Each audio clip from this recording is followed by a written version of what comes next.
مفيش منها حاجه، عرفت اخد منك فلوس برضه، مش هسيبك ما تقلقيش، انا لسه عمري طويل مفيش حاجه الحمد لله.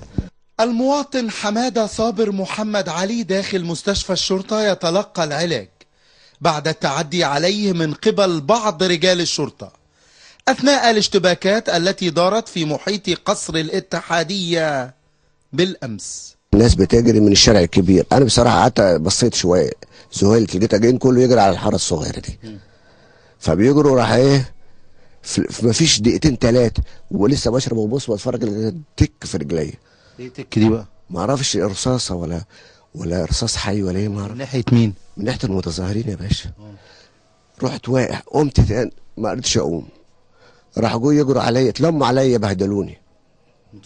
متظاهرين بهدلوني، وحتى خدوا الهدوم يحسبوا معايا فلوس ولا حاجه. في الاخر قال لك ده مش عسكري، ده مش عسكري، ده راجل كبير، ده كانوا بتموتوه. العساكر جرت تجري، انا خفت.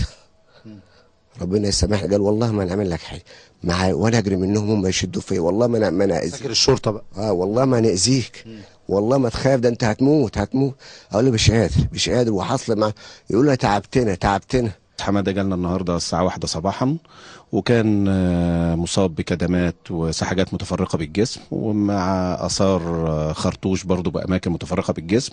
استقبلناه في الاستقبال وعملنا الاسعافات الاوليه، وعملنا له اشعات تضمنت اشعه مقطعيه على المخ والرقبه، موجات صوتيه على البطن والحوض، اشعه متعدده على الطرفين السفليين، ودخلناه بعد كده غرفة الرعاية المتوسطة. الحمد لله مفيش حاجة يا دكتور؟ لا الحمد لله مفيش أي حاجة، كلها آثار بسيطة إن شاء الله، هيتحسن إن شاء الله بمرور الوقت يعني. زي ما احنا ما بنرضاش على غيره، على الدنيا كلها، فزي ما ديننا أمرنا وزي ما ربنا أمرنا وزي ما شغلنا بيقول لنا احنا ما نرضاش على جزء. يا رب يخليكم، يا رب يخليكم، وألف شكرا، ربنا يكسبكم يا رب. دور في غاية الأهمية لقطاع حقوق الإنسان والتواصل المجتمعي بوزارة الداخلية، والذي يعمل على تحديد واجبات رجل الشرطة وحقوق المواطنين من خلال مدونة تعمل على إعلاء قيم حقوق الإنسان وأخلاقيات العمل الأمني. احنا اصلا مستمرين، ده احنا بنعمل دلوقتي بنعد دليل عمل او دليل او ميثاق مدونة سلوك للضباط والافراد، فيها زي عهد او وثيقة بيننا وبين المواطن، كيف نتعامل مع هذا المواطن، كيف نشعر المواطن ان احنا قاعدين ساهرين تماما لخدمته. وكلمة لخدمته دي احنا بنفخر بيها وبنسعد بيها. احنا بنعمل مدونة السلوك دي عشان تبقى هي الحاكمة والفاصلة في تعاملنا مع المواطنين.